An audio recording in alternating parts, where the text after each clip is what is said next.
S-a enervat, bă, Michi. S-a enervat Michi acum. Îl omoară, Michi. Îl omoară, îl distruge. Distruge-l, Michi, nu lăsa. Nu lăsa, Michi, distruge-l. Distruge-l, Michi. E filmat, gata?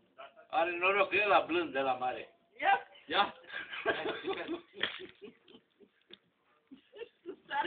Cezarul și arbăsarul.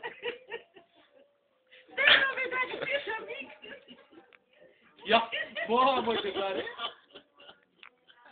Nu lăsa, Michi, nu lăsa. Mă, și Michi pe lângă ăla. Bă, dar nu-l lasă deloc, fii atent. Auzi, asta e bună de dat la televizor, știi? Dar nu pot să-mi filmez. Ia, ia. Ia, du-te de zi. Ia, Ia, să vede că e pui sau...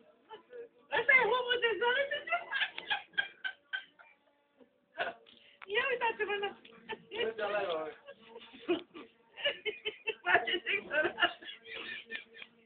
Ia uite, nu lăsa, Michi, nu lăsa. Nu lăsa, Michi, nu lăsa. Nu lăsa. Da, Păi vezi dacă a făcut baie? Ce ziua este? Cum? Cred că a făcut și Iulica baie. Ia să vă făcut baie, Iulica. Dar nu-i treaba ta. Baie, Iulica? Nu-i treaba ta. Păi nu, așa să văd dacă știu.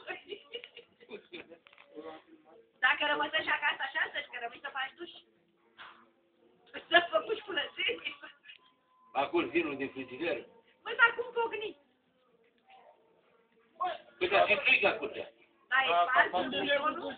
Nu, până la bizon, nu aia. Aia la asta a mea. Aia, ăla, bizonul ăla de chimie. Da. Nu l-ați închis bine. Nu era închis bine. Da. Păi cum am venit cu ea de la Pitești? L-a pus jos, fii atent. Nu suport aerul de munte.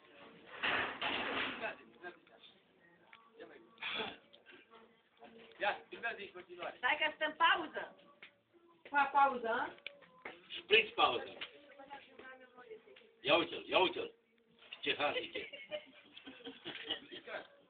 Da. Parcă e somiță.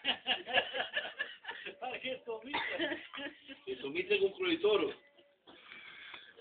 Băi, Iulica, bătură în foc. Cum ieșim că... Aoleu, Iulica, face... Bă, nu lăsa, Michi. Acolo ne-a pus să ne așezăm la masă la grășat și când acolo deziluzie totală. Îi făcut canea? Da. Iulica era așa mostru. Trebuia să-l filmați și pe Iulica. Ca apoi a doi, eh? Ia uite, ia uite.